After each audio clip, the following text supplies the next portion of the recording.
যেটাকে আমরা জানাজা বলি। কি বলি?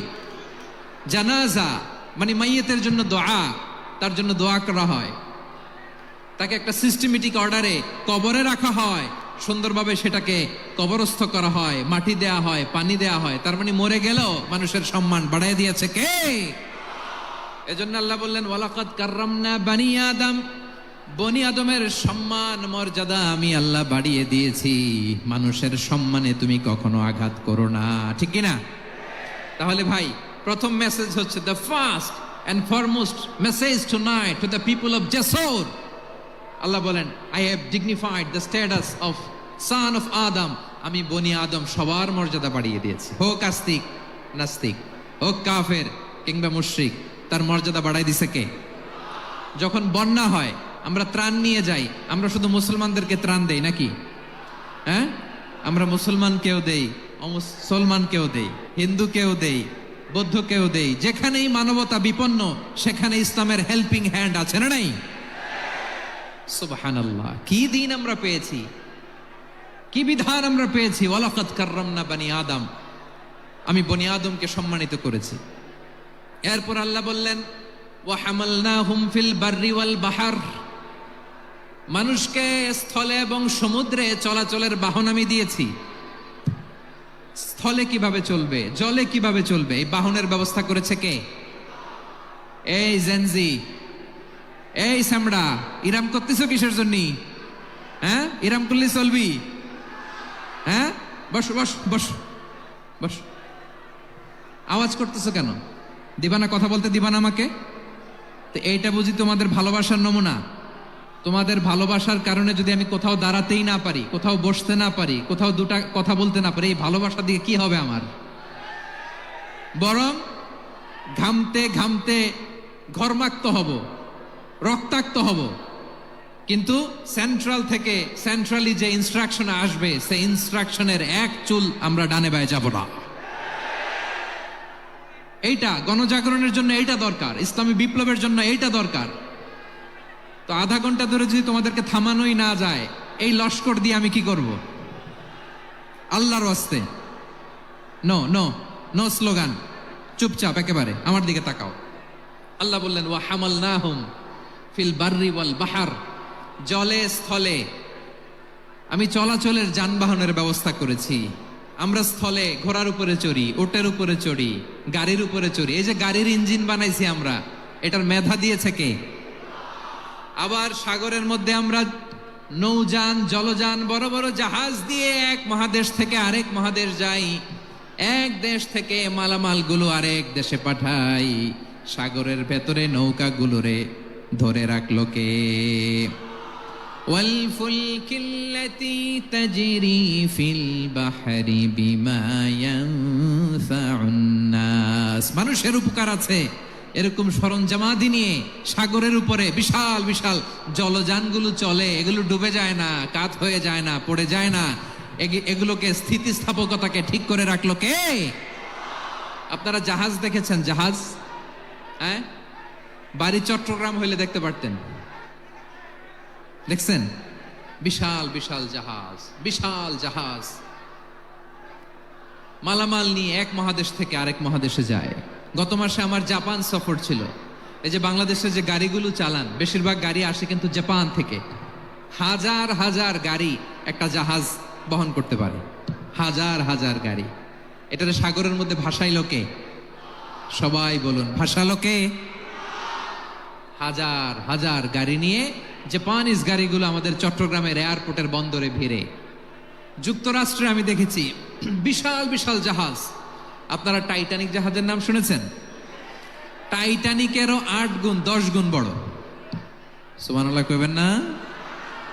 টাইটানিক জাহাজের 8 গুণ 10 গুণ বড় একটা জাহাজ আছে, আইকন অফ দ্য সি, আমি দেখে এসেছি। রয়্যাল ক্যারিবিয়ান দেখে এসেছি। সাগরের সামনে জেটিতে যখন দাঁড়ালাম, জাহাজটা যখন যায়, আমার মনে হচ্ছে একটা শহর, গোটা শহর, the entire city is floating on the water. পুরো একটা শহর মনে হয় পানির উপর দিয়ে ভেসে যাচ্ছে। পড়েন সুবহানাল্লাহ। এই যে আইকন অফ দ্য সি, এই ক্রুজ, এই জাহাজটা, এটার ভিতরে স্টেডিয়াম আছে। কিসের ভিতরে স্টেডিয়াম? কথা বুঝে নাই বোধহয়। স্টেডিয়াম কিসের ভিতর? সুইমিং পুল আছে, শপিং মল আছে, রেস্টুরেন্ট আছে, ক্লাব আছে, 3000 4000 রুম বিশিষ্ট, কক্ষ বিশিষ্ট হোটেল আছে।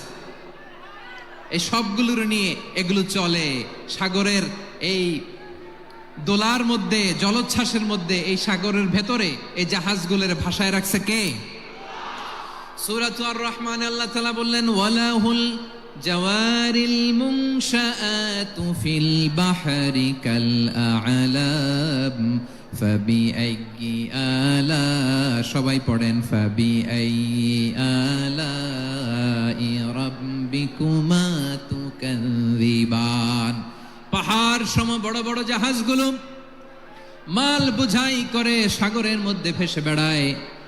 এগুলো দিয়ে মালামাল বহন করা যায়, মানুষরা এক দেশ থেকে আরেক দেশে যায়।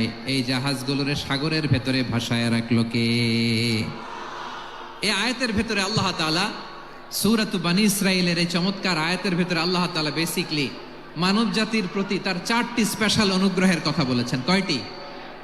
2টা বলে ফেলছি। 1 নাম্বার ওয়ালাকাদ কাররামনা বানি আদম, আমি বনি আদমের সম্মান বাড়াইছি। নাকি মুসলমানদের? নাকি মুসল্লিদের? কার সম্মান বাড়িয়েছি? বনি আদমের। তাহলে human dignity, the first part of the verse talks about the human dignity. 2 number অংশ আল্লাহ তাআলা বললেন ওয়া হামালনাহুম ফিল বাররি ওয়াল বাহর, স্থলে এবং সমুদ্রে আমি তাদের জন্য চলাচলের বাহন দিয়েছি। সুবহানাল্লাহ। তার মানে smooth movement on land and sea, জলে এবং স্থলে যাতে আমরা স্মুথলি মুভ করতে পারি আল্লাহ তাআলা দিয়েছেন। 3 নাম্বার আল্লাহ তাআলা বললেন ওয়া রাযাকনাহুম মিনাত তাইয়্যিবাত, মানুষের জন্য আমি পবিত্র রিজিকের ব্যবস্থা করেছি। জলে এবং স্থলে যত প্রাণী আছে সবগুলা প্রাণীকে রিজিক দেয় কে? আমাদেরকে রিজিক দেয় কে? সাগরের মাছগুলোকে, বড় বড় তিমি মাছগুলোরে রিজিক দেয় কে? বাতাসের মধ্যে ভেসে বেড়ানো বড় বড় পাখিগুলো, স্ক্যান্ডিনেভিয়ান কান্ট্রি থেকে লক্ষ লক্ষ কোটি কোটি পাখিগুলো যে এক দেশ থেকে আরেক দেশে ট্রান্সফার হয়, এগুলোর রিজিক দেয় কে? রব্বুল আলামিন বলেন ওয়ামা মিন দাব্বাতিন ফিল আরদি ইল্লা আলাল্লাহি রিজকুহা ওয়া ইয়ালামু মুস্তাকাররাহা ওয়া মুস্তাওদাআহা কুল্লুম ফি কিতাবিম মুবিন। আল্লাহু আকবার। রব্বুল আলামিন বলেন ভূপৃষ্ঠে বিচরণশীল যত প্রাণী আছে সব প্রাণীগুলোকে আমি আল্লাহ আমার নিজের কুদরতে রিজিকের বন্দোবস্ত করি। এই প্রাণীগুলো কোথায় থাকে, কোথায় যায়, সব জায়গায় আমি রিজিক পৌঁছে দেই। রিজিক কেউ দিতে পারে না, রিজিকের মালিক কে? রিজিকের মালিক তিনি আল্লাহ। এজন্য আল্লাহ তাআলা বললেন ওয়া রাযাকনাহুম মিনাত তাইয়্যিবাত। এরপর আল্লাহ বললেন ওয়া ফাদ্দালনাহুম আলা কাসীরিম মিম্মান খালাকনা তাফদীলা। আমি যত প্রাণী সৃষ্টি করেছি সকল প্রাণীর মধ্যে মানুষের মর্যাদা, শ্রেষ্ঠত্ব আমি দিয়েছি। সুবহানাল্লাহ পড়েন। তাহলে 1 নম্বরে আল্লাহ বললেন আমি বনি আদমের মর্যাদা বাড়ালাম। এরপরে বললেন স্থলে এবং সমুদ্রে চলাচলের জন্য যানবাহন দিলাম। 3 নম্বরে আল্লাহ বললেন পবিত্র রিজিকের ব্যবস্থা করে দিলাম। এরপরে আল্লাহ বললেন যত প্রাণী আছে, সৃষ্টি আছে, সবগুলার উপরে আমি মানুষকে শ্রেষ্ঠত্ব দিলাম। সুবহানাল্লাহ। তাহলে সবচেয়ে বেশি শ্রেষ্ঠত্ব মানুষের। কার? মানুষের। শুধু তাই নয় প্রিয় ভাইরা, আকাশ এবং জমিনে যা কিছু আছে সবকিছু মানুষের জন্য, মানুষের কল্যাণে, মানুষের প্রয়োজনে, মানুষের বশীভূত করে সৃষ্টি করেছেন কে? রব্বুল আলামিন বলেন হুয়াল্লাযী খালাকা লাকুম মা ফিল আরদি জামিআ। এই জমিনের মধ্যে যা কিছু আমি আল্লাহ সৃষ্টি করেছি সব কিছু আমি মানুষের জন্য সৃষ্টি করেছি। পড়েন সুবহানাল্লাহ। হুয়াল্লাযী খালাকা লাকুম মা ফিল আরদি জামিআ, যা আছে সব আমাদের জন্য, সব আমাদেরকে সার্ভিস দেওয়ার জন্য, আমাদের উপকারের জন্য, আমাদের কল্যাণের জন্য। আওয়াজ করে সবাই পড়ুন আল্লাহু আকবার। অন্য আয়াতে আল্লাহ বললেন ওয়াসাখখারা লাকুম মা ফিস সামাওয়াতি ওয়া মা ফিল আরদি জামিআম মিন ইন্না ফি যালিকা লাআয়াতিন লিকাওমি ইয়াতাফাক্কারুন।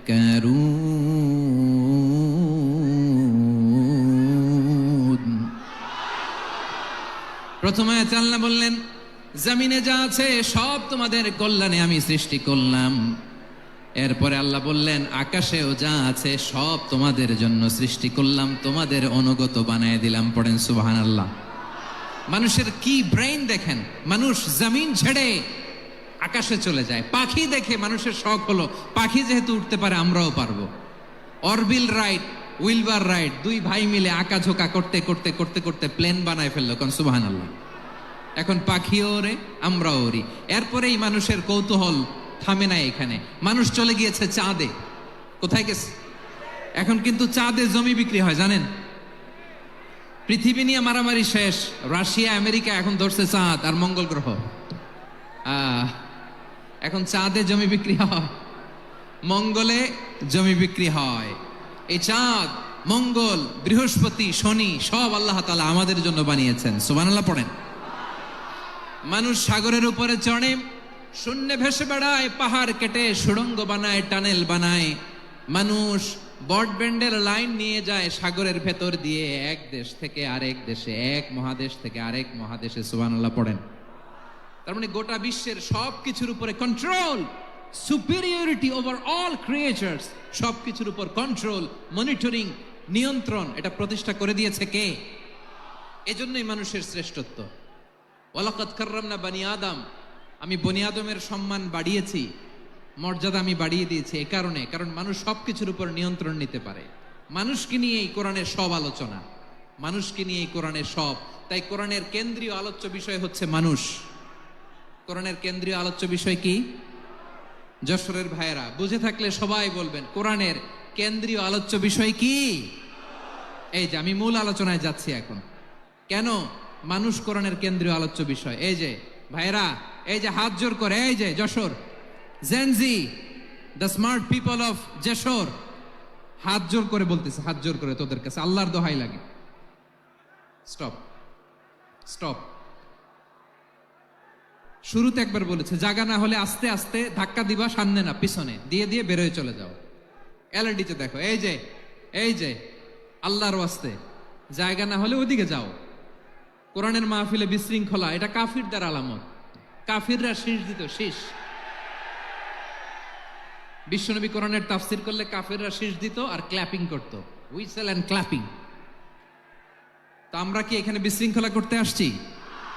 তো বারবার থামানো লাগে কেন? কোনো আওয়াজ হবে না, বললাম তো স্টপ। আওয়াজ করে বলুন কোরআনের কেন্দ্রীয় আলোচ্য বিষয় কি? সবাই বলেননি। এতগুলো মানুষ উত্তর দিলে এতটুকু আওয়াজ হয়, অন্তত আমি বিশ্বাস করি না। যশোর আওয়াজ করে বলো কোরআনের কেন্দ্রীয় আলোচ্য বিষয় কি?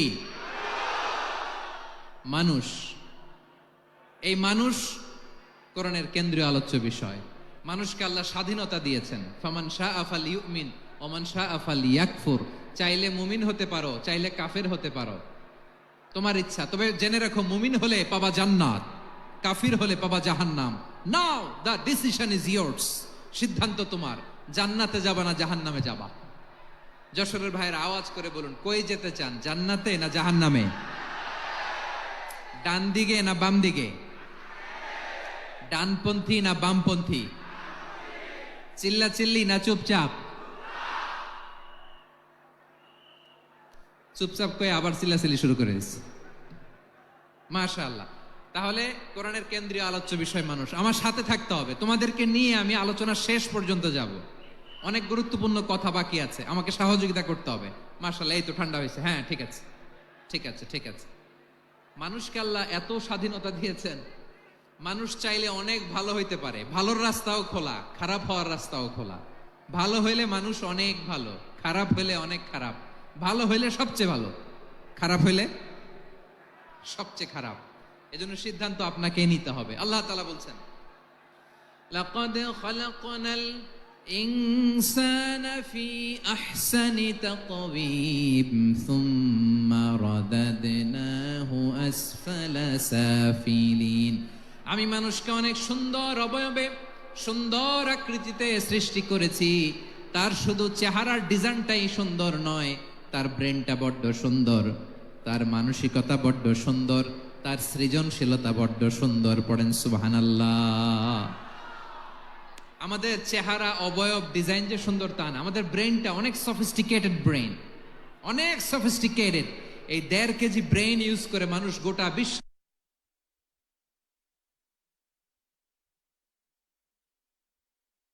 সভ্যতা বিনির্মাণ করেছে, ঠিক কিনা?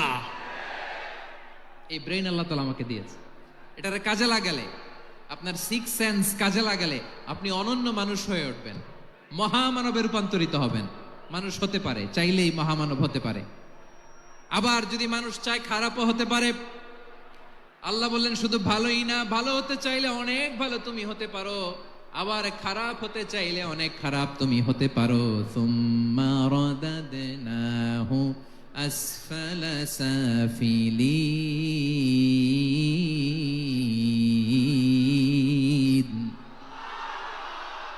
খারাপ হলে একেবারে খারাপ হতে পারো, নিকৃষ্ট হলে একেবারে নিকৃষ্ট হতে পারো, ভালো হলেও ভালো হতে পারো। কোন সুবহানাল্লাহ। এবার আওয়াজ করে বলুন, ভালো হতে চাই না খারাপ, শ্রেষ্ঠ না নিকৃষ্ট? মানুষ ভালো হলে মানুষ ফেরেশতার চেয়েও ভালো, মানুষ খারাপ হলে সে পশুর চেয়েও খারাপ। কথা ঠিক কিনা বলেন? ভালো হলে ফেরেশতার চেয়েও ভালো, খারাপ হলে পশুর চেয়েও নিকৃষ্ট। তার মানে শ্রেষ্ঠত্বে মানুষ, শ্রেষ্ঠত্বে ফেরেশতাকে হার মানায়, আর অধপতনে শ্রেষ্ঠত্বে ফেরেশতাকে ছাড়িয়ে যায়, আর অধপতনে পশুকেও হার মানায়। আই রিপিট, আমি আবারও বলছি, মানুষ শ্রেষ্ঠত্বে ফেরেশতাকে ছাড়িয়ে যায়, আর অধপতনে সে পশুকেও হার মানায়। আওয়াজ করে বলতে হবে ঠিক কিনা? এটার প্রমাণ কি? মানুষ শ্রেষ্ঠ হইলে যে ফেরেশতার চেয়েও সেরা, তার প্রমাণ কি? আল্লাহ তাআলা বলছেন, ওয়া ইয কুলনা লিল মালাইকাতি ইসজুদু লি আদম ফাসাজাদু ইল্লা ইবলিস আবা ওয়াস্তাকবারা ওয়া কানা মিনাল কাফিরিন। আল্লাহ বলেন, স্মরণ করো সে সময়ের কথা যখন আমি ফেরেশতাদেরকে বললাম, ও ফেরেশতারা আদমকে সেজদা দাও। সব ফেরেশতারা সম্মান সূচক সেজদা আদমকে দিল, তারা আদমের জন্য সেজদায় লুটিয়ে পড়লো, একজন ছাড়া, তার নাম ইবলিস। আওয়াজ করে বলেন তার নাম কি? সে অহংকার প্রদর্শন করলো, সে কাফের হয়ে গেল, বাকি সব ফেরেশতারা সেজদা দিল। সুবহানাল্লাহ। আবার আদম আলাইহিস সালামকে আল্লাহ জিজ্ঞেস করলেন, সব বলে দিল উত্তর, কিন্তু ফেরেশতাদেরকে একই প্রশ্ন জিজ্ঞেস করলেন, তারা উত্তর করতে পারে নাই। তার মানে এর মধ্য দিয়ে প্রমাণিত হয়, মানুষ ভালো হলে ফেরেশতার চেয়েও ভালো, ফেরেশতার চেয়েও মানুষের মর্যাদা বাড়িয়ে দিয়েছে কে? সব নূরের ফেরেশতা যখন মাটির আদমকে সেজদা দেয়, এটা প্রমাণ করে ফেরেশতার চেয়েও মানুষের মর্যাদা বাড়িয়ে দিয়েছে কে? তুমি মাটির আদমকে প্রথম সৃষ্টি করিয়া ঘোষণা করিয়া দিলে শ্রেষ্ঠ বলিয়া, তাই তো নূরের ফেরেশতা করে আদমকে সেজদা। ঠিক কিনা বলেন? তাই তো নূরের ফেরেশতা করে আদমকে সেজদা, সবার চেয়ে সম্মান দিলে মাটির আদমকে। আল্লাহু আল্লাহু তুমি জাল্লে জালালুহু, শেষ করা তো যায় না গে তোমার গুণগান। পড়েন না? পড়েন, আল্লাহু আল্লাহু তুমি জাল্লে জালালুহু, শেষ করা তো যায় না গে তোমার গুণগান। আল্লাহু আল্লাহু, আল্লাহু আকবার। আদমের মর্যাদা বেশি, মানুষের মর্যাদা বেশি, মানুষ শ্রেষ্ঠ, তার প্রমাণ নূরের ফেরেশতা মাটির আদমকে সেজদা করে। আওয়াজ করে বলেন ঠিক কিনা? তাহলে মানুষ ভালো হলে ফেরেশতার চেয়ে ভালো, আবার মানুষ যদি খারাপ হয় সে পশুর চেয়েও খারাপ, অধপতনে পশুত্বকে হার মানায়। তার প্রমাণ, তার প্রমাণ কি? তার প্রমাণ হচ্ছে যশোরের ভাইরা দেখবেন পত্রিকায় নিউজ পেপারে মাঝে মাঝে এরকম দেখা যায়, এক মানুষ আরেক মানুষকে হত্যা করে 20 টুকরা করে বস্তার ভেতরে ভরেছে। আপনারা এই নিউজ পড়েন নাই না? দেখেন নাই? দেখছেন? মানুষ মানুষকে হত্যা করে কয় টুকরা? জোরে বলেন। এখানেই ক্ষান্ত হয় না, আবার কোথায় ভরছে? বস্তার ভেতরে। আচ্ছা, বুঝে থাকলে আওয়াজ করে বলেন, কোনদিন শুনছেন একটা হাতি আর একটা হাতিকে হত্যা করে 20 টুকরা করছে, এরপরে বস্তার ভিতরে ভরছে? হইছে? তাহলে দেখেন, মানুষ যদি খারাপ হয় সে পশুকেও হার মানায়। চিল্লায় বলো ঠিক কিনা? এমনও দুশ্চরিত্র মানুষ আছে যার যার নজর থেকে 6 মাসের ছোট্ট মেয়ে থেকে শুরু করে 80 বছরের বৃদ্ধারাও নিরাপদ নয়। পশুকেও হার মানায়। মানুষের ঘর জ্বালিয়ে পুড়ে মেসাকার করে দেয়, জনপদের পর জনপদ জ্বালায় দেয়। এরকম আছে না নাই? বোমা মেরে শহরগুলো উড়িয়ে দেয়। এই যে ইসরায়েল গাজার মধ্যে যে অ্যাটাক করেছে, এরা মসজিদ মানে নাই, মসজিদে বম ফেলেছে। এরা খ্রিস্টানদের চার্চ গির্জা মানে নাই, গির্জায় বম ফেলেছে। পৃথিবীর ইতিহাসে never happened in the history of the world that someone bombed on a hospital, on a ICU center. এমন হাসপাতাল যেখানে আইসিইউর রোগীরা আছে, ওই হাসপাতালের উপরও ইসরায়েলি সৈনিকেরা বোমা মেরেছে। জোরে বলেন ঠিক কিনা? এরা মানুষ? আওয়াজ করে বলেন, এরা মানুষ না। প্রিয় ভাইয়েরা, চোখ কান নাক মুখ থাকলেই মানুষ না। যা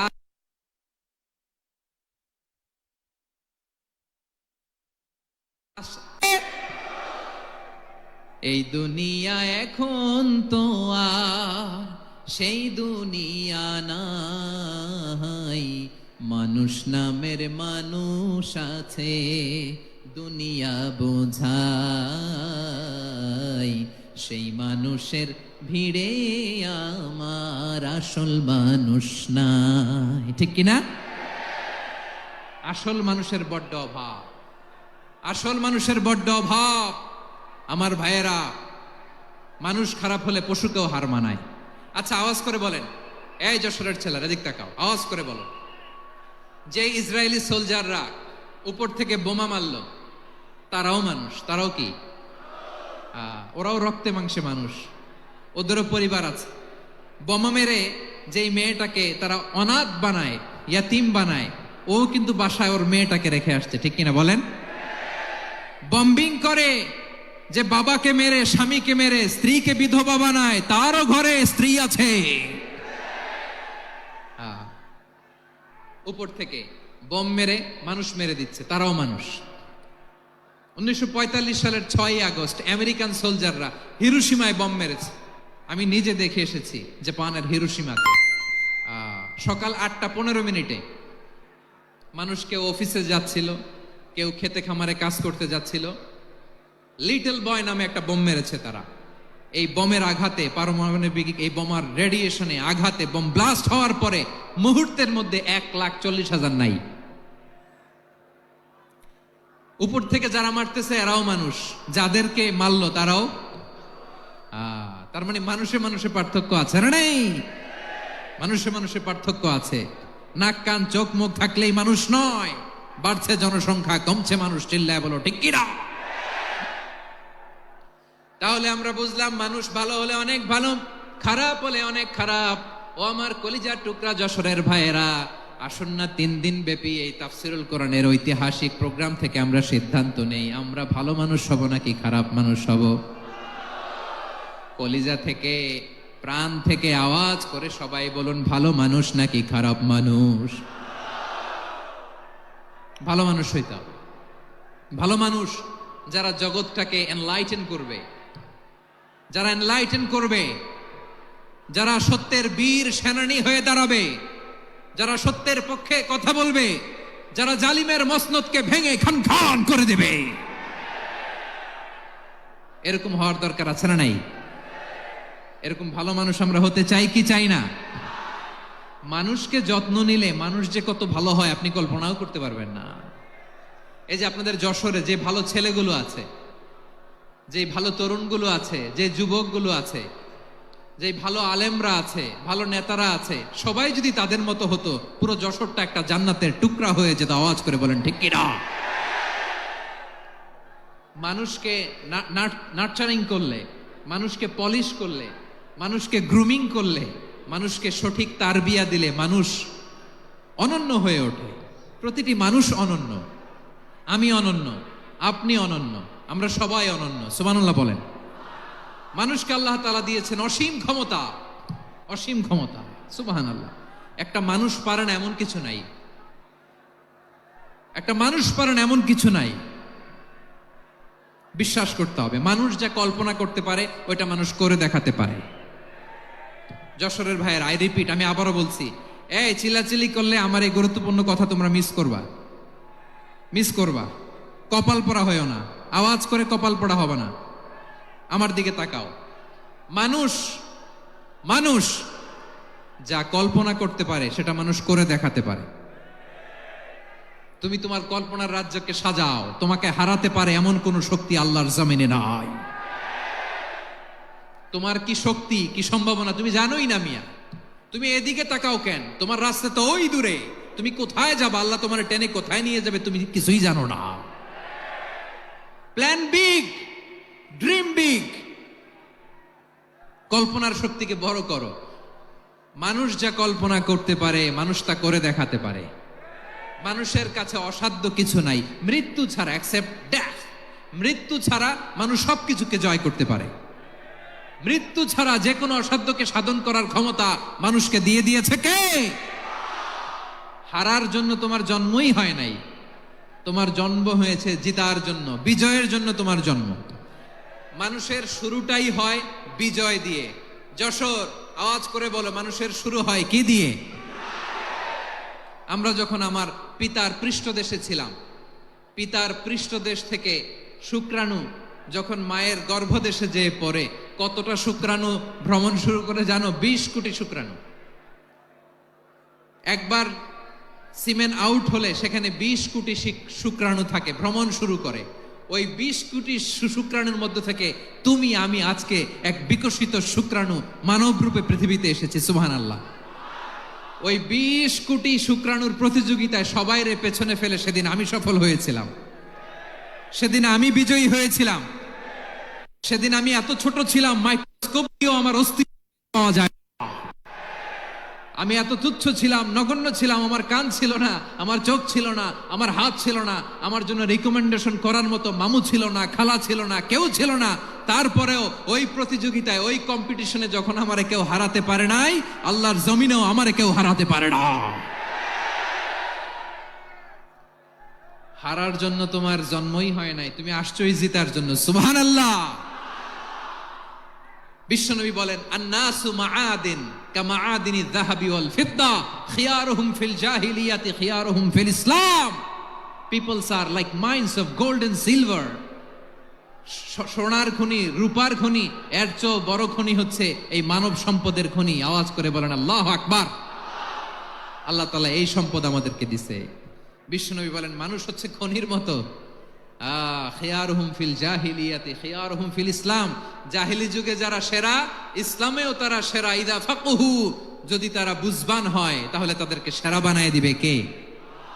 তাহলে মানুষের চেয়ে সেরা কেউ হতে পারে? মানুষের চেয়ে অনন্য কেউ হতে পারে? মানুষকে কেউ হারাতে পারে? আওয়াজ করে বলো, তোমাকে কেউ হারাতে পারবে? এই সাহস জাগছে আজকের আলোচনা থেকে। আমি তুমি অনন্য, আমাকে তোমাকে হারায় দেওয়া এত সহজ না, ঠিক কিনা? একটা কথা জীবনের সাথে সেট করে নিতে হবে, আমি জিতি নয় শিখি, আমি কখনো হারি না। জীবনের সাথে সেট করে নাও, জেনজি অফ যশোর, আমি কখনো হারি না, আমি হয় জিতি নয় শিখি। চিল্লায় বলো ঠিক কিনা? আমি কখনো হারি না, আমার হারানো এত সোজা না। কি সাহস জাগছে? বুকে সাহস জাগছে? তাকবীর পড়ো, লিল্লাহি তাকবীর। তাহলে বিশ্বনবী বলেন, নাসু মাআদিন, মানুষ হচ্ছে খনি। এই ধাক্কা ধাক্কি, আমি জানি এগুলো ভালোবাসার ধাক্কা ধাক্কি, এজন্য আমি সহ্য করে নেই। এগুলো যে ভালোবাসার ধাক্কা ধাক্কি এটা আমরা বুঝি। পৃথিবীর কোন আইন, সিকিউরিটি প্রটোকল দিয়ে এটারে মানানো যাবে না। কারণ এটা তো ভালোবাসা, লাভ। লাভ কোনো আইন কানুন দিয়ে বাধা যায় না, মানানো যায় না, ঠিক কিনা বলো?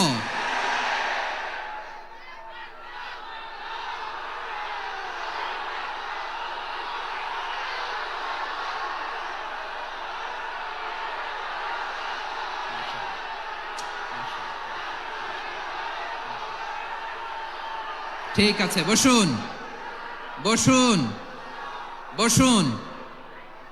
আল নাসু মাআদেন, মানুষ হচ্ছে খনি, এই খনির যত্ন নিতে হবে। আমার মা বাবা যারা এসেছেন, আপনার ছেলে মেয়ের যত্ন নেন। আপনার ছেলের মধ্যে যে কি পটেনশিয়াল আপনি জানেন না। আপনার এই ছোট্ট অবুজ ছেলেটাই আগামী দিনের শায়েখ আহমদুল্লাহ হবে। আপনার হেফজখানায় পড়া ওই ছোট্ট ছেলেটাই আগামী দিনের আল্লামা মামুনুল হক হবে। আপনার ওই ছেলেটা আমির হামজা হবে, আব্দুল হাই সাইফুল্লাহ হবে। এভাবে বড় বড় আলেম হবে, তারা যুগশ্রেষ্ঠ আলেম হবে। সেই একদিন এই বাংলাদেশের পার্লামেন্টে যে বক্তব্য দিয়ে যশোরের পক্ষে কথা বলবে। আপনি জানেন না, কাউকে ছোট করবেন না আপনি, ওর কনফিডেন্স আপনি কমাবেন না, আপনি কমাতে পারেন না। প্যান্ডেলে আমার যে মা বোনেরা আছেন, ছেলে মেয়েদেরকে কখনো ছোট করে কথা বলবেন না। ও যে কোথায় যাবে আপনি জানেন না, আপনি মা হয়ে তাকে সাহস দিবেন, তার কল্পনার জগৎটাকে সাজাতে তাকে উৎসাহিত করবেন, ঠিক কিনা বলেন? আর আমার প্যান্ডেলের আমার প্রিয় শ্রদ্ধাশীলা মায়েরা বোনেরা, আপনারা তো আরো দামি সম্পদ। বিশ্বনবী বলেন, আর দুনিয়া কুল্লুহা মাতা। আল্লাহ আল্লাহ আল্লাহ, বিশ্বনবীর কথার ওজন দেখেন। আর দুনিয়া কুল্লুহা মাতা ওয়া খায়রু মাতা'আদ দুনিয়া আল মারআতুস সালিহা। বিশ্বনবী বলেন, দুনিয়ায় যা দেখো সব আল্লাহর দেওয়া অ্যাসেট, মানে সম্পদ। আর এত অ্যাসেটের ভিড়ে সবচাইতে শ্রেষ্ঠ সম্পদ হচ্ছে নেককার নারী। সুবহানাল্লাহ। ভাইয়েরা বোনের সাথে খারাপ আচরণ করো না, সন্তান মায়ের সাথে খারাপ আচরণ করো না। আমাদের মায়েরা আমাদের asset, they are our priceless asset. কারণ এই মায়েদের পেটে এসেছে আল্লাহর ওলিরা, এই মায়েদের পেটে এসেছে খান জাহান আলী, এই মায়ের পেটে এসেছে শাহজালাল ইয়ামানি, এই মায়ের পেটে এসেছে আল্লাহর সব নবীরা। নাকি নবীরা আকাশ থেকে ধপ করে জমিনে নেমে আসছে? মায়ের পেটে আসছে। এই মায়ের পেটগুলো খনি। আমার সম্মানিতা মায়েরা বোনেরা, নিজেকে ইসলাম দিয়ে সাজান, নিজেকে ইসলাম দিয়ে সাজান, নিজেকে পবিত্র রাখুন, নিজের আব্রু ইমান ইজ্জতের হেফাজত করুন, কোরআন পড়ুন, সুন্নাহ পড়ুন। আপনি জানেন না আপনার গর্ভে কে আসছে, কোন ক্ষণজন্মা পুরুষকে আল্লাহ তাআলা আপনার গর্ভে পাঠাবে আপনি জানেন না। মায়েরা নিজেদেরকে পবিত্র রাখুন, ইসলাম চর্চা করুন, কোরআন চর্চা করুন, নৈতিকতা দিয়ে নিজেকে সাজান। যশোরের জেনজি, নিজেদেরকে প্রস্তুত রাখো আগামীর বাংলাদেশের জন্য। নৈতিকতা, মোরালিটি, ভ্যালিউজ দিয়ে নিজেকে সাজাও, ইসলাম দিয়ে নিজেকে সাজাও। কারণ আগামীর বাংলাদেশ ইসলামের বাংলাদেশ। বাংলাদেশের আসল পরিচয় ইসলাম। বাংলাদেশের আসল পরিচয় কি? সবাই বলে না। বাংলাদেশের আসল পরিচয় কি? এই ইসলাম নিয়ে আমরা সংসদ ভবন সাজাবো, রাজি আছি না নাই? শেকড় ভুলে যাওয়া যাবে না। আমরা ধাপে ধাপে শারিয়া আইনের দিকে যাব ইনশাআল্লাহ, কিন্তু জঙ্গিবাদ দিয়ে নয়, কট্টরপন্থা দিয়ে নয়। আমরা ইন্টেলেকচুয়ালি, গ্রাজুয়ালি, ধাপে ধাপে শারিয়া আইনের দিকে মুভ করবো ইনশাআল্লাহ। বলো লিল্লাহি তাকবীর। এদেশের আসল পরিচয় সবাই বলে না, আওয়াজ করে, এদেশের আসল পরিচয়। এদেশে আজান শুনে সূর্য ওঠে শহর গ্রামে, এদেশে আজান শুনে সূর্য ডোবে সন্ধ্যা নামে, এদেশে সকল কাজে সবাই বলে বিসমিল্লাহ, এদেশে ভালো কিছু দেখে শুনে হাসি মুখে সবাই বলে মাশা আল্লাহ।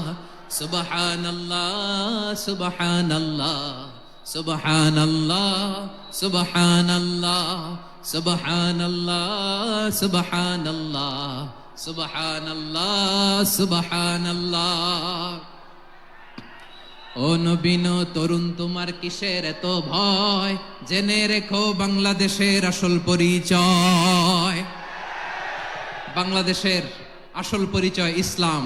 আওয়াজ তুলে বলো, আসল পরিচয় কি?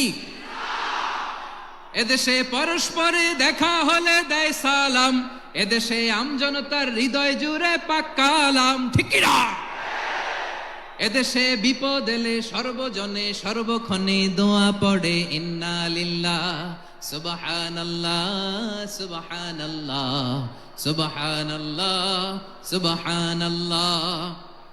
এদেশে আজান শুনে সূর্য ওঠে শহর গ্রামে, এদেশে আজান শুনে সূর্য ডোবে সন্ধ্যা নামে, এদেশে সকল কাজে সবাই বলে বিসমিল্লাহ, এদেশে ভালো কিছু দেখে শুনে হাসি মুখে সবাই বলে মাশা আল্লাহ সুবহানাল্লাহ। আওয়াজ করে সুবহানাল্লাহ সুবহানাল্লাহ সুবহানাল্লাহ সুবহানাল্লাহ। সবাই একসাথে সুবহানাল্লাহ সুবহানাল্লাহ সুবহানাল্লাহ সুবহানাল্লাহ। এদেশের আসল পরিচয় কি?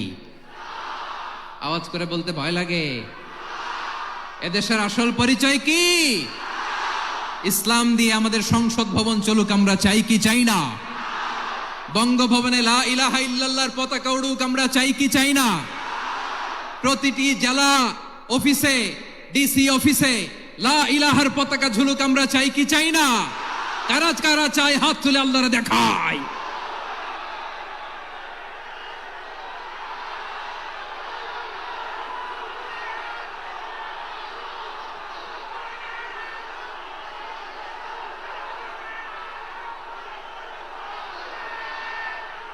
মাশাআল্লাহ মাশাআল্লাহ মাশাআল্লাহ মাশাআল্লাহ।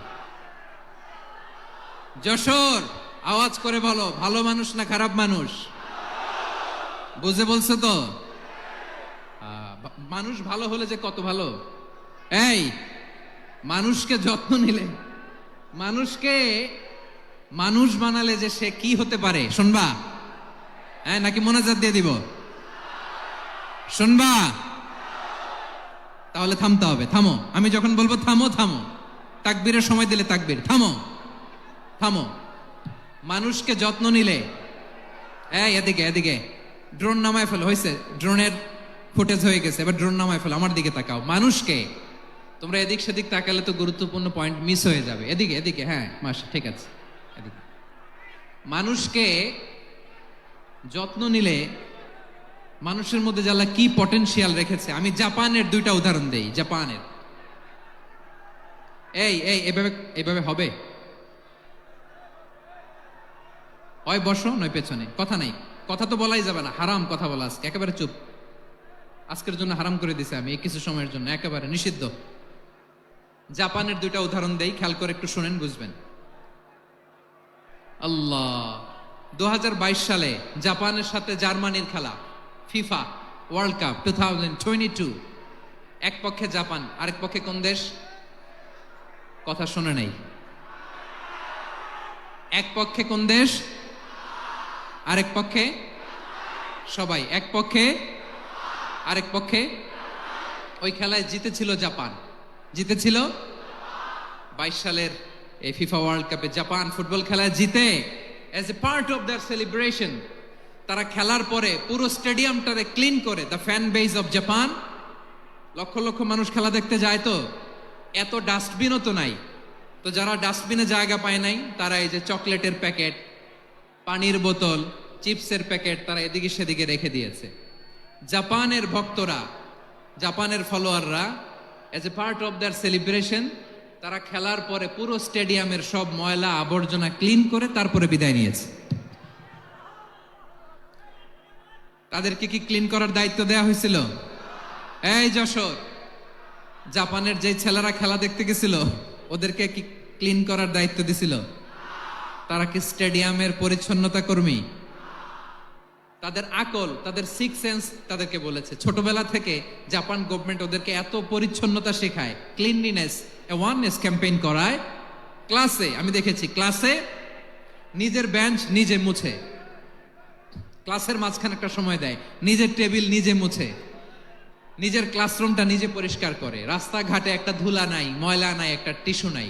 খেলার পরে গোটা বিশ্বকে তাক লাগিয়ে দিয়েছে। জাপানের ফ্যানরা সবার রেখে যাওয়া গার্বেজ, টিস্যু, বোতল পরিষ্কার করে তারপরে স্টেডিয়াম থেকে বিদায় নিয়েছে। আমরা কেন এমন হইতে পারলাম না? আমরা কেন এমন হইতে পারলাম না? জাপানের যারা এগুলো করছে ওদের 3টা করে চোখ না? চোখ তো 3টা, জাপানো লাগো। জাপানো লাগো হাত তো 4টা, কান তো 6টা। হ্যাঁ, নাকি আমার মতো 2 হাত 2 কানওয়ালা মানুষ? চোখে দেখলে ওটা মানুষ না।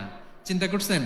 তার মানে জাপানিজদেরকে যে গ্রুমিং করে শিখানোর মাধ্যমে পরিচ্ছন্ন বানানো গেছে, ওরা যেমনি মানুষ আমরাও মানুষ। আমাদের সন্তানদেরকে শেখালে তারাও পারবে। পারবে কিনা?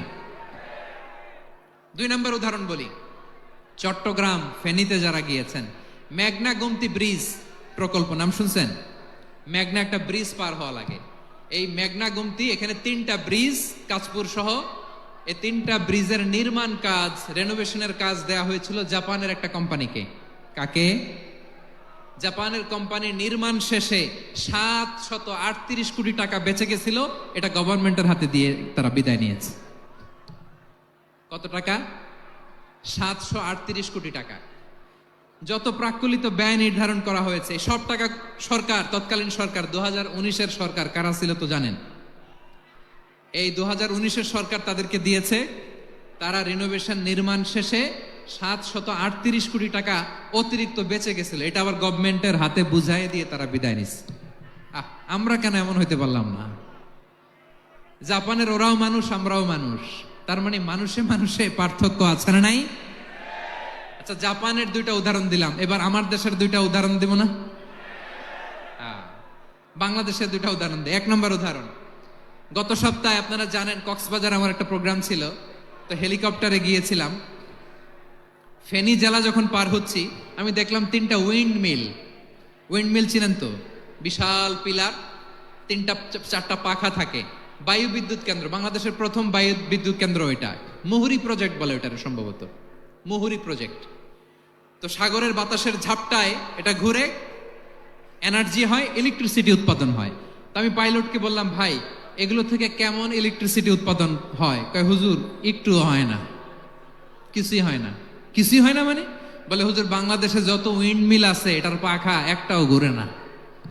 আল্লাহ, বলেন কি? তাহলে যে কোটি কোটি টাকা ব্যয় করে যে উইন্ডমিল, কয় হুজুর ভিতরে ফিটফাট, উপরে ফিটফাট, ভিতরে সদরঘাট। তার মানে কোটি কোটি টাকা দিয়ে এই উইন্ডমিল বানায়, এখানে কিছু নাই।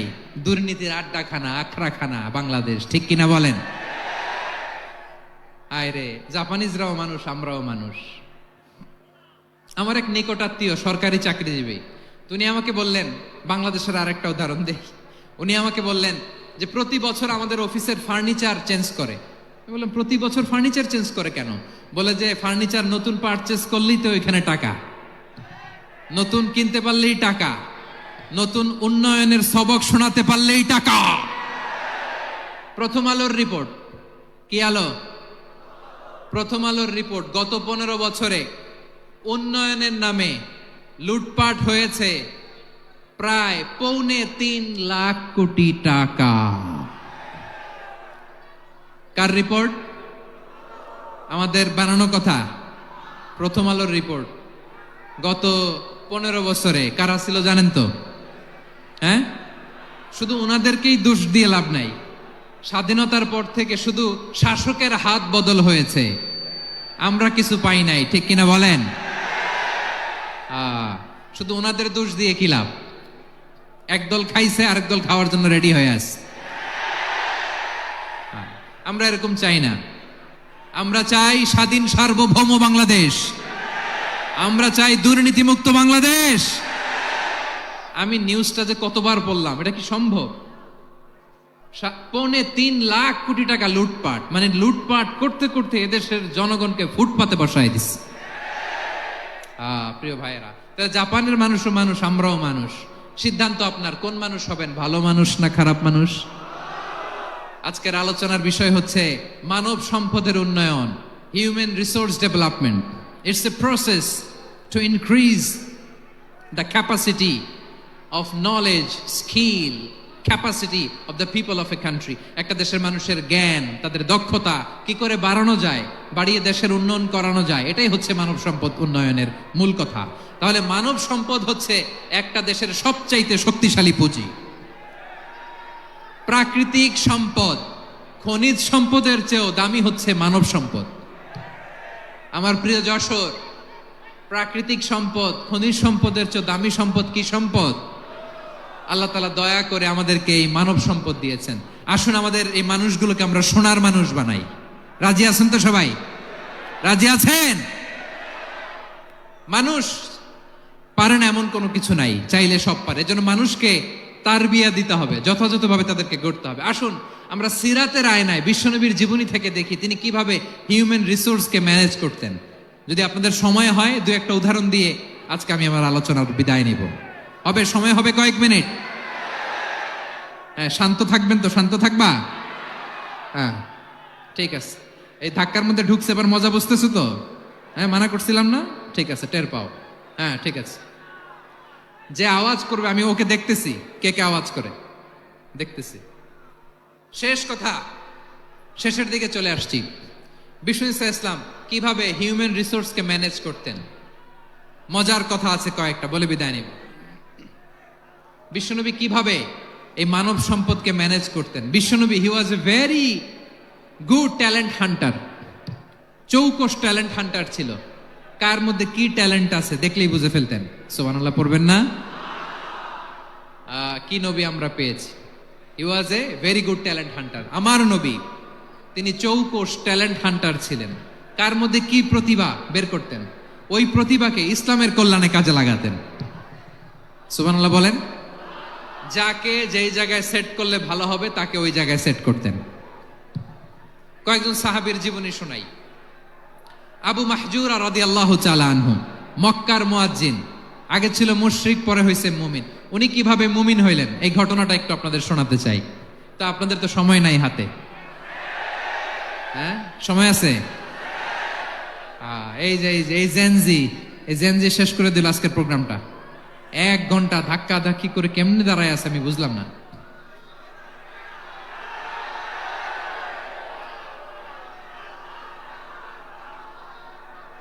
না না, তাকবিন না, চুপ করতে হবে। What I need you stop, just shut up, চুপ। হ্যাঁ, ঠিক আছে, এভাবে। আবু মাহজুরা রাদিয়াল্লাহু তাআলা আনহু কিভাবে মুসলিম হলেন আওয়াজ করে শুনেন। হুনাইনের যুদ্ধ, 8ম হিজরি। বিষ্ণু ইসলাম হুনাইনের যুদ্ধ শেষে ফিরতেছেন, পথিমধ্যে বেলাল রাদিয়াল্লাহু তাআলা আনহু, এই যে আবার কথা, আই রে আল্লাহ রে, এখানে ধাক্কা ধাক্কি কেন? চলে যাও, পেছনে যাও, পেছনে যাও। কি আজীব তামাশা! যেখানে যায় এখানে ধাক্কা ধাক্কি, মারামারি, গায়ের উপরে, কাঁধের উপরে, শাউটিং।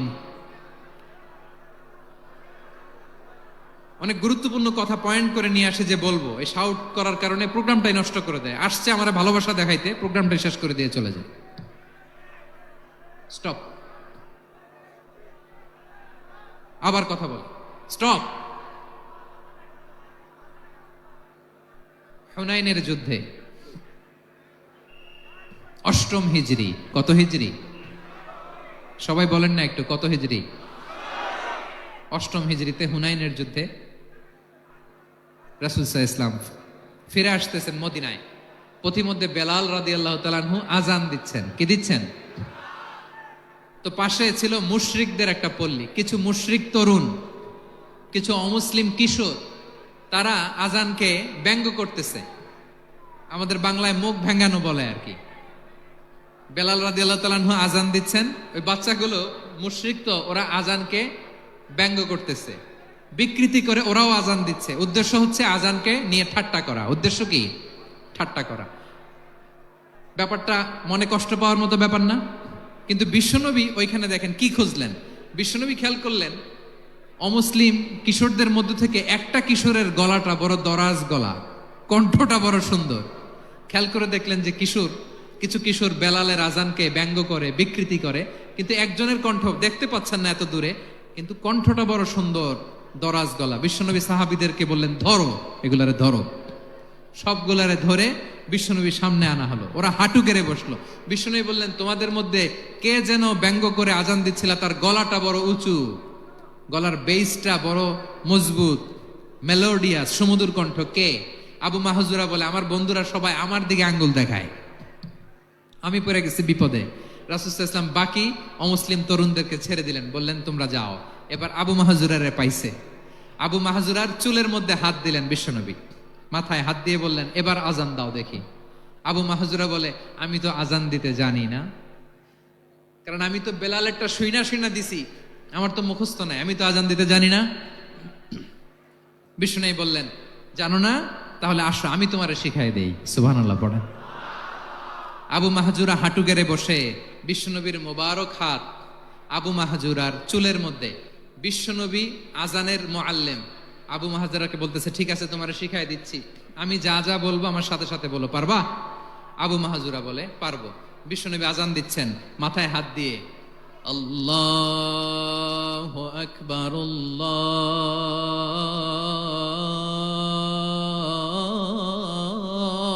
আল্লাহু আকবার। আবু মাহজুরা এই বাক্যটা পড়লেন। বিশ্বনবী দ্বিতীয় বাক্য পড়তে আরম্ভ করলেন, আল্লাহু আকবার,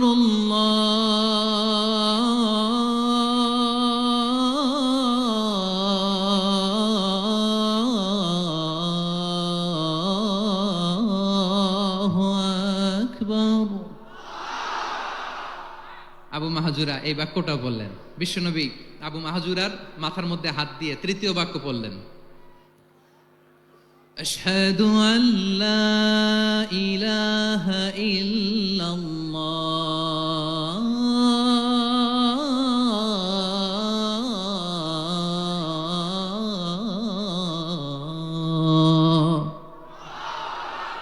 আবু মাহজুরা তৃতীয় বাক্য পড়লেন। বিশ্বনবী একটা বাক্য পরে আবু মাহজুরা পরে, বিশ্বনবী পরে আবু মাহজুরা পরে। আবু মাহজুরা কিন্তু অমুসলিম, মুশরিক। আবু মাহজুরা বলে, এক একটা বাক্য পড়ি আমার কলিজাটা গলে ঠান্ডা হয়ে যায়। এতদিন মোহাম্মদকে গালি দিতাম, এখন মোহাম্মদ আমার মাথায় যখন হাত রাখছে আমার সারা শরীর ঠান্ডা হয়ে গেছে। বিশ্বনবী আজান শিখাচ্ছেন, একটা একটা বাক্য পড়ে আবু মাহজুরাও পড়ে, বিশ্বনবী পড়ে আবু মাহজুরাও পড়ে। পুরো বাক্যগুলো যখন শেষ, আজান শেষ, আবু মাহজুরাও যখন পুরো আজান পড়লেন, আবু মাহজুরা বললেন, এতদিন মোহাম্মদের চেহারা দেখলে আমার ঘৃণা লাগতো, আজ থেকে মোহাম্মদের চেহারার চেয়ে প্রিয় চেহারা আমার কাছে নাই। আবু মাহজুরা বললেন, ও মুহাম্মদ, আজানের বাক্য তো আপনি আমারে শেখালেন, এখানেই শেষ করবেন না, আপনি আমারে পড়ায় দেন, লা ইলাহা ইল্লাল্লাহু মুহাম্মাদুর রাসূলুল্লাহ সাল্লাল্লাহু আলাইহি ওয়াসাল্লাম। বিশ্বনবীর সাথে দাঁড়িয়ে উনি শাহাদা পড়ে মুসলমান হয়ে গেলেন। এবার আবু মাহজুরা বলে, ইয়া রাসূলুল্লাহ, ইয়া হাবিবাল্লাহ, আমি মুমিন হয়েছি, মুসলমান হয়েছি, আপনার কাছ থেকে আজান শিখার সৌভাগ্য আমি লাভ করেছি গো নবী। আমার কণ্ঠের বড় তারিফ করেছেন আপনি, আমার আজানকে আপনি পছন্দ করেছেন। একটা জিনিস আপনার কাছে চাই, আপনি আমাকে মক্কার মসজিদুল হারামের মুয়াজ্জিন হিসেবে অ্যাপয়েন্ট করে দেন। বিষ্ণু ইসা ইসলাম বললেন, যাও আবু মাহজুরা, আমি তোমাকে পৃথিবীর শ্রেষ্ঠতম মসজিদ মক্কার মসজিদুল হারামের মুয়াজ্জিন হিসেবে অ্যাপয়েন্ট করে দিলাম। দেখছেন কিভাবে ট্যালেন্ট হান্টিং করতে হয়, কিভাবে হিউম্যান রিসোর্স মানব সম্পদকে ব্যবহার করতে হয়। আসছিল আজানকে ভেঙাইতে, আসছিল কেন? আজানকে ব্যঙ্গ করার জন্য, বিকৃত করার জন্য। আজানকে বিকৃত করতে যে ইসলামের সবচেয়ে শ্রেষ্ঠ মসজিদের মুয়াজ্জিন হয়ে গেল। পড়েন সুবহানাল্লাহ। হযরত আবু মাহজুরা রাদিয়াল্লাহু তাআলা আনহু ওনার এই সুললিত কণ্ঠ ব্যবহার করে মসজিদুল হারামে এত সুন্দর করে আল্লাহু আকবার বলে আজান দিতেন, মানুষগুলোর, মুসল্লিগুলোর, মক্কাবাসীর হৃদয়কে তিনি বিগলিত করে দিতেন, মানুষের হৃদয়কে ঠান্ডা হয়ে যেত। শুধু এখানেই শেষ না আমার যশোরের ভাইয়েরা। বিশ্বনবী যখন সাইয়েদনা আবু মাহজুরা রাদিয়াল্লাহু তাআলা আনহুকে আজান শিখাচ্ছিলেন, বলেন তো বিশ্বনবীর হাতটা কোথায় ছিল? আবু মাহজুরার মাথার সামনে, এই চুলের উপরে ছিল। আবু মাহজুরা ওই স্মৃতিটাকে ধারণ করবার জন্য ওই স্মৃতিকে বহন করার জন্য বিশ্বনবীর মোবারক হাত আবু মাহজুরার কপালের চুলের যেই জায়গায় লেগেছে, মৃত্যুর আগের দিন পর্যন্ত আবু মাহজুরা মাথার ওই চুলে কোনোদিন ছুরি আর কামার লাগায় নাই, সেখানে কেচি লাগায় নাই, চুলের মধ্যে খুর লাগায় নাই। আবু মাহজুরা ডান দিকের চুল কাটতো, বাম দিকের চুল কাটতো, পেছনের চুল কাটতো, সামনের চুল কাটতো না। আবু মাহজুরা রাদিয়াল্লাহু তাআলা আনহুর সামনের চুলগুলো বড় হতে হতে যখন এত বড় হয়ে যায়, তিনি চুলগুলো পেঁচিয়ে মাথার মধ্যে রাখতেন, তারপরে তিনি পাগড়ি পরতেন। সবাই জিজ্ঞেস করতো, আবু মাহজুরা এটা আবার কেমন স্টাইল? দেখতে তোমারে কি বিদঘুটে লাগে? কেমন অড লাগে, কেমন খারাপ দেখা যায়? মক্কায় এমন কোন মানুষ তো দেখি নাই, ডানে চুল কাটে, বায়ে চুল কাটে, পেছনে চুল কাটে, সামনে কাটে না। ওরে আবু মাহজুরা, কেমন দেখা যায় তোমারে?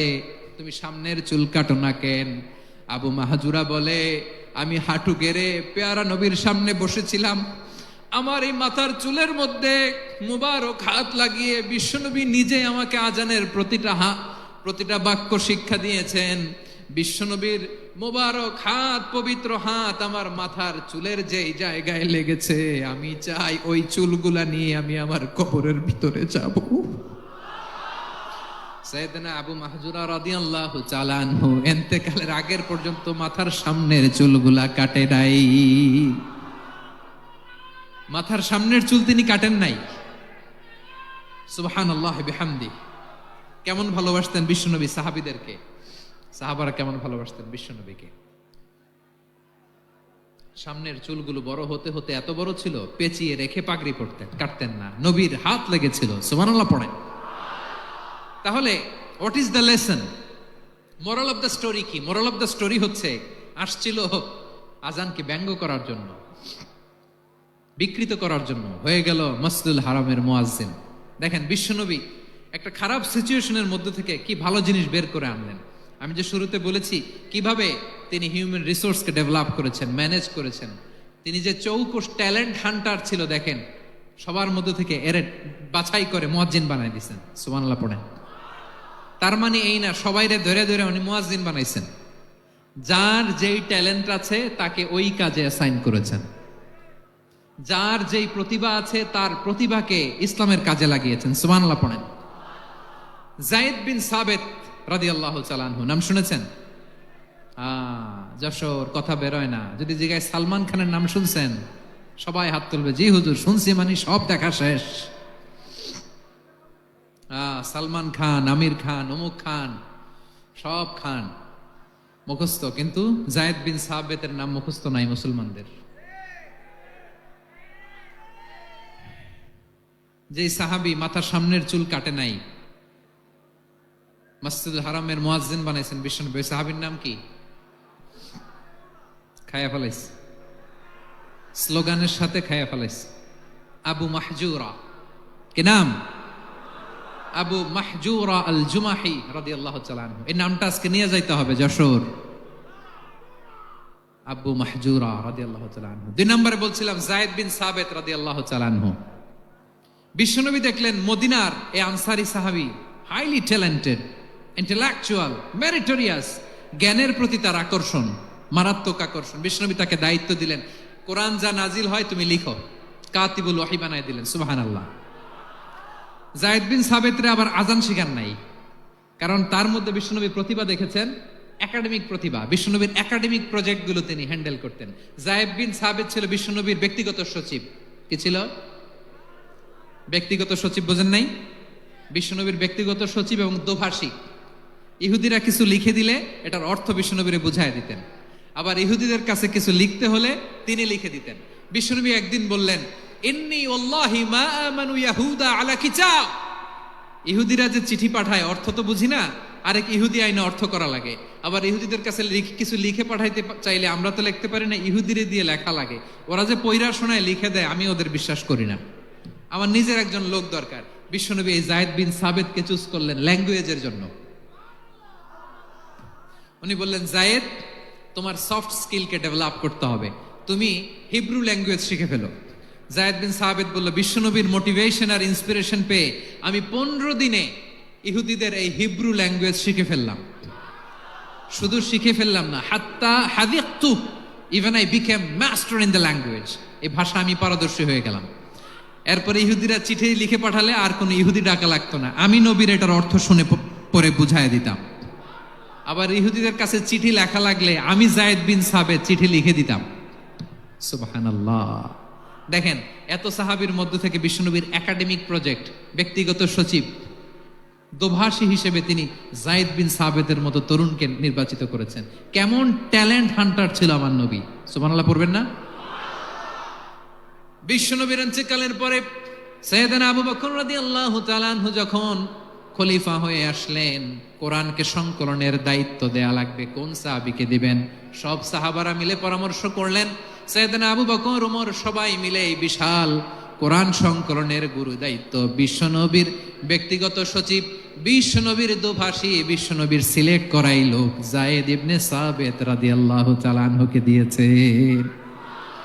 কোরআনের কপি তো আজকে এখানে রাখে নাই। এই যে আজকের যে কোরআন পড়েন, এটা আগে এরকম ছিল না। কোরআন নাজিল হলে সাহাবারা চামড়ার, ওটের চামড়ায় লিখে ফেলতো, ওটের চ্যাপ্টা হাড্ডির মধ্যে লিখে ফেলতো, গাছের গুড়ির মধ্যে লিখে ফেলতো, বিভিন্ন জনের কাছে ছড়ানো ছিটানো ছিল। আবু বকর রাদিয়াল্লাহু তাআলা আনহু একসাথে করলেন, পরবর্তীতে উসমান রাদিয়াল্লাহু তাআলা আনহু একসাথে করলেন। 114 সূরার এখন এই মুসহাফ, এই কম্পাইলেশন, এই কপি আমরা পেয়েছি, যার হিউজ কন্ট্রিবিউশন ছিল। এই পুরো কোরআন কম্পাইলেশনের প্রজেক্ট ম্যানেজার ছিল যায়েদ বিন সাবেত রাদিয়াল্লাহু তাআলা। কোরআন কম্পাইলেশনের প্রজেক্ট ম্যানেজার, দেখেন ওনারে মাথায় হাত দিয়ে আজান শিখায় নাই। সুবহানাল্লাহ না?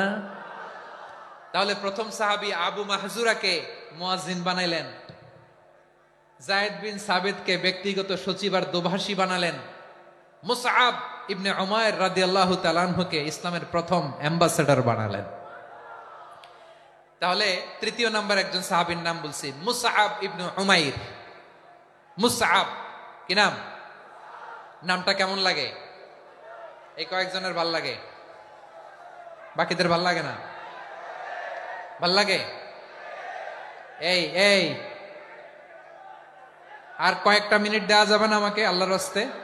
হ্যাঁ ঠিক আছে, আমি তোমাদেরকে ভালোবাসা দেখাবো, দোয়া করব, যদি চুপ থাকো, একেবারে চুপ, কষ্ট সহ্য করো, বাকিরা যা সওয়াব পাবে তোমরা ডবল পাবা, যেহেতু কষ্ট বেশি, কিন্তু চুপ। 3 নাম্বার সাহাবীর নাম মুসআব। এই ধাক্কাধাক্কি কেন? ধাক্কাধাক্কি কেন রে ভাই? না না না, এরকম হইলে আসবো না যশোর, আমি আর আসবো না। হয় পিছনে চলে যাও, নাহলে চুপ, ধাক্কাধাক্কি নাই। 3 নাম্বার সাহাবীর নাম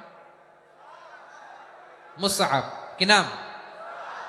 he was the first ambassador in Islam. ইসলামের প্রথম ডিপ্লোমাট, প্রথম কূটনৈতিক, ইসলামের প্রথম কূটনৈতিক, ইসলামের প্রথম ডিপ্লোমাট, প্রথম অ্যাম্বাসেডর মুসআব ইবনে উমাইর। মক্কার তরুণ যুবক, উনি পারফিউম লাগাইলে মানুষ দেখলেই বুঝতো এটা মুসআব লাগাইছে। এমন ড্যাশিং ফেসের ছিল, এমন স্মার্ট ড্যাশিং ফেস, এমন পার্সোনালিটির মানুষ ছিল মুসআব রাদিয়াল্লাহু তাআলা আনহু। কারণ যিনি ইসলামের স্পোকম্যান হবেন, মুখপাত্র হবেন, তার স্মার্ট হওয়ার দরকার আছে না নাই?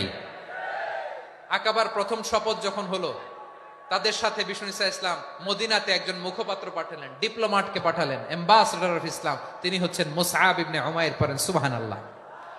বিশ্বনবী দেখলেন সে অনেক স্মার্ট, তার ডেডিকেশন আছে, সিনসিয়ারিটি আছে, এবং মদিনায় যে আউস খাজরাজ গোত্রের নেতাদের সাথে ডিল করতে হবে, ইহুদিদের সাথে ডিল করতে হবে, ওখানে একজন পাক্কা জানু খেলোয়াড়ের দরকার আছে না নাই? মুসআব ইবনে উমাইর রাদিয়াল্লাহু তাআলা আনহু, ওনাকে বিষ্ণু ইসা ইসলাম চুজ করলেন। এবং বিষ্ণু ইসা ইসলামের এই চুজিংটা, এই সিলেকশনটা এত সুন্দর ছিল, তিনি মদিনাতে যে বিশ্বনবী আসার আগেই মদিনার জমিনকে তিনি উর্বর করে ফেলছেন। প্রতিটা ঘরে ঘরে কালিমার দাওয়াত তিনি পৌঁছায় দিয়েছেন। জুমার বিধান নাজিল হয়েছে, কিন্তু মক্কায় পরিবেশ নাই জুমা পালনের। বিষ্ণু ইসা ইসলাম একজনকে দিয়ে খবর পাঠালেন, যাও মদিনায় মুসাবকে যে বলো, মুসাব তো আমার শিক্ষক, আমার স্পোকম্যান, মদিনাতে যেন তারা জুমা কায়েম করে। বিশ্বনবীর আগেই মুসআব মদিনার মুসলিমদেরকে নিয়ে মদিনায় প্রথম জুমা কায়েম করে ফেলছে। কোন সুবহানাল্লাহ। ডিপ্লোমাটদের কেমন হইতে হয়?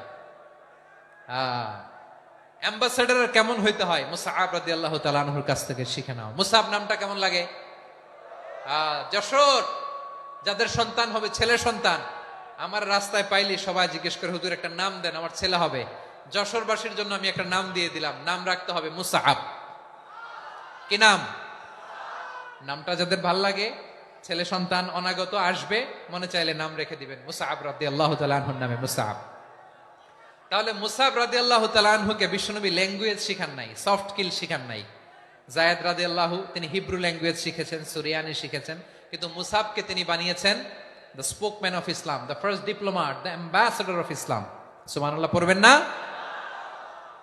আব্দুল্লাহ ইবনে আব্বাস রাদিয়াল্লাহু তাআলা আনহু বিশ্বনবীর কাজিন, চাচাতো ভাই। আবার মাইমুনা রাদিয়াল্লাহু তাআলা আনহু, মাইমুনা নবীর স্ত্রী, তিনি ছিলেন আব্দুল্লাহর আপন খালা। তো নবীর বউ যদি ওনার খালা হয়, নবী তার কি? বুঝে নাই, নবী তার কি? খালু। তাহলে সম্পর্ক অনেক গভীর, কাজিন আবার খালু। ছোট্ট মানুষ, তাই রাতে মাঝে মাঝে ঘরে থাকতো। বিশ্বনবী দেখলেন আব্দুল্লাহ যেহেতু আমার ঘরে ঢুকতে পারে, আব্দুল্লাহরে এই উম্মতের বড় শিক্ষাবিদ বানাইতে হবে। কথা বোঝে নাই? আব্দুল্লাহকে কি বানাইতে হবে? শিক্ষাবিদ, এডুকেটর অফ দিস উম্মাহ, এই উম্মার শিক্ষাবিদ বানাইতে হবে। তাই আব্দুল্লাহ ইবনে আব্বাসকে বিশ্বনবী হাতে কলমে শিক্ষা দিয়েছেন। আহারে, আর এরপরে যে কি ভাষা আসবে তোমাদের জন্য আমার মুখ থেকে আমি নিজেও জানি না, আমি নিজেও জানি না। 1 ঘন্টা যাবত ধাক্কা ধাক্কি মারামারি। তো আসতে বলছে কে তোমাকে? পেছনে চলে যাও, জায়গা না পেলে। পুরো প্রোগ্রামটাই নষ্ট করে দেব।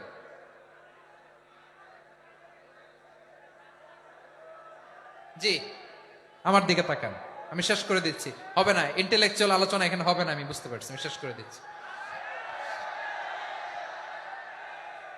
আব্দুল্লাহ ইবনে আব্বাস রাদিয়াল্লাহু তাআলা আনহু, মনোযোগ দিয়ে কয়েকটা মিনিট শুনুন, আমি এখনই শেষ করে দিচ্ছি।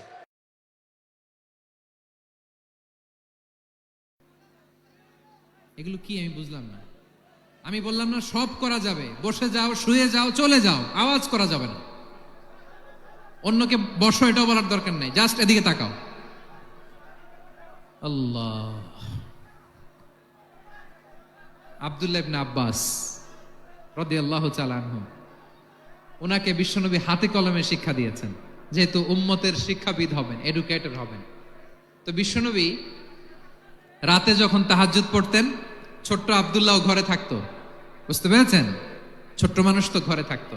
তো বিশ্বনবী তাহাজ্জুদের জন্য একবার দাঁড়িয়েছেন, ছোট্ট আব্দুল্লাহ ওযু করে দাঁড়াইছে। আচ্ছা বলেন তো, ইমাম আর মুসল্লি মোট যদি 2 জন হয়, একজন ইমাম একজন মুসল্লি, তো মুসল্লি ইমামের কোন দিকে দাঁড়াবে? ডানে দাঁড়াবে। ছোট্ট আব্দুল্লাহ বুঝে নাই, বিশ্বনবী তাহাজ্জুদ শুরু করেছেন, উনি ইক্তেদা করছেন আর দাঁড়াইছেন বায়ে। কোথায় দাঁড়িয়েছেন? আব্দুল্লাহ বলেন, যখন আমি বায়ে দাঁড়ালাম, আখাযা রাসূলুল্লাহ সাল্লাল্লাহু আলাইহি ওয়াসাল্লাম উযুনি আল ইউমনা ইয়াফতিলুহা, বিশ্বনবী নামাজরত অবস্থায় আমার কান ধরে টেনে আমার ডান দিকে এনে দাঁড় করায় দিলেন। পড়েন সুবহানাল্লাহ। দেখেন, হাতে কলমে শিক্ষা। আর জীবনে ভুল হবে? কথা কয় না, আর ভুল হবে? আর ভুল হবে না। এভাবে বিশ্বনবীর অনেক সঙ্গ পেয়েছেন, সফর করেছেন, একই বাহনে বসেছেন, এক বাহনে বসে লম্বা নাসিহত করেছেন, বলেছেন, ইয়া গোলাম ইহফাজিল্লাহ ইয়াহফাজকা, ইহফাজিল্লাহ তাজিদহু তুজাহাক, ইযা সাআলতা ফাসআলিল্লাহ ওয়া ইযা ইসতাআনতা ফাসতাইন বিল্লাহ। আল্লাহর বিধান মানো, আল্লাহর বিধান রক্ষা করো, আল্লাহ তোমায় রক্ষা করবে। আব্দুল্লাহ, চাইতে হলে আল্লাহর কাছে চাও, সাহায্য চাইতে হলে আল্লাহর কাছে সাহায্য চাও। মনে রাখো, গোটা বিশ্বের সবাই যদি তোমার সাহায্য করতে চায়, ততটুকুই করতে পারবে যতটুকু আল্লাহ তোমার নসিবে রেখেছে। গোটা বিশ্ব যদি তোমার বিরুদ্ধে ষড়যন্ত্রে দাঁড়িয়ে যায়, ক্ষতি ততটুকু করতে পারবে যতটুকু তোমার জন্য বরাদ্দ আছে, এর বাইরে কিছু করতে পারবে না। আওয়াজ করে বলেন ঠিক কিনা? এভাবে হাতে কলমে শিখিয়েছেন, বিশ্বনবীর সঙ্গ পেয়েছেন। উনাকে বিষ্ণু ইসলাম শিক্ষাবিদ, এডুকেটর অফ দিস উম্মাহ হিসেবে সিলেক্ট করেছেন, হাতে কলমে শিখিয়েছেন। বিশ্বনবী একবার প্রকৃতির ডাকে সাড়া দিয়ে এসেছেন। এখন কি করতে হবে? নামাজের জন্য অজু করতে হবে। বিশ্বনবী এসেই দেখেন অজুর বদনায় পানি ভরা, খুশি হয়ে গেলেন, বললেন, কে রেখেছে পানি? একজন বলল, আব্দুল্লাহ রেখেছে। বিশ্বনবী অত্যন্ত খুশি হলেন, খুশি হয়ে একটা দোয়া করলেন, বললেন, আল্লাহুম্মা ফাক্কিহু ফিদ্দীন ওয়া আল্লিমহু তা'ওয়ীল, আল্লাহ তুমি আব্দুল্লাহকে দিনের বুঝ দিও আর কোরআনের তাফসির শিক্ষা দিও। বিশ্বনবীর এই দোয়া এমন লাগছে, উনি রঈসুল মুফাসসিরিন, এই পৃথিবীতে যত মুফাসসির ছিল, যত মুফাসসির আসবে, সকল মুফাসসিরের সম্রাট হিসেবে স্বীকৃত হয়েছেন আব্দুল্লাহ ইবনে আব্বাস। বিশ্বনবী ওনারে আজান শিখান নাই, বিশ্বনবী ওনারে ল্যাঙ্গুয়েজ শিখান নাই, বিশ্বনবী ওনারে অ্যাম্বাসাডর বানান নাই, হাতে কলমে শিক্ষা দিয়েছেন।